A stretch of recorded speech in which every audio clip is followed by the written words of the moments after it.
ความไวความแห้งอย่างที่ว่าแห้งก็จักหน่วยที่เอาลงทันแล้วก็จักหน่วยนี้มันชิ้นฝรั่งมันหัวเสียหน่อยทีแรกเนาะแต่เราเปลี่ยนออกเลยข้างนี้ยางข้างนี้นี่อีกมาเลยพับแขนพร้อมไหมยางแล้วนะ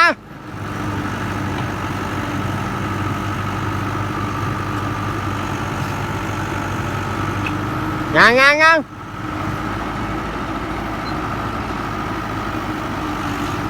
มาโลดจำนั้นแล้วบ่นั่นก็ได้วุ้นเที่ยงก็ได้ลงจำนั้นน่ะยางเมียกพับแขนพร้อมขึ้นยกแขนขึ้นรถ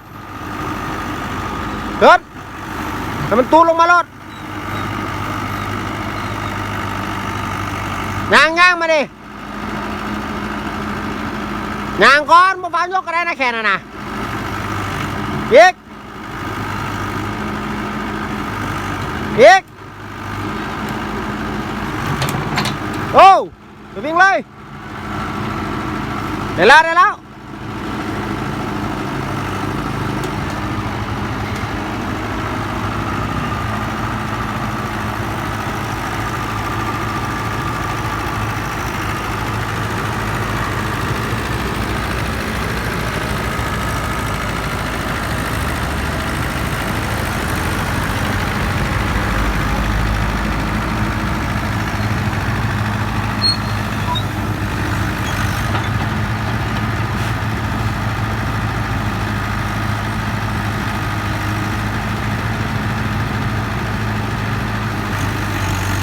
ยืดแขนออกแม่ยืดแขนออกแล้วยางรถ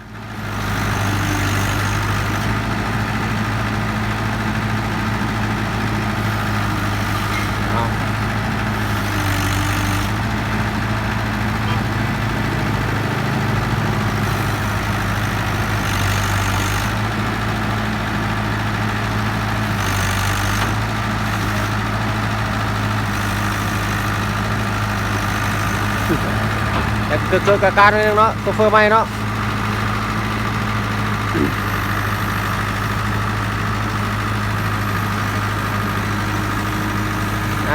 สำเร็จสวยดี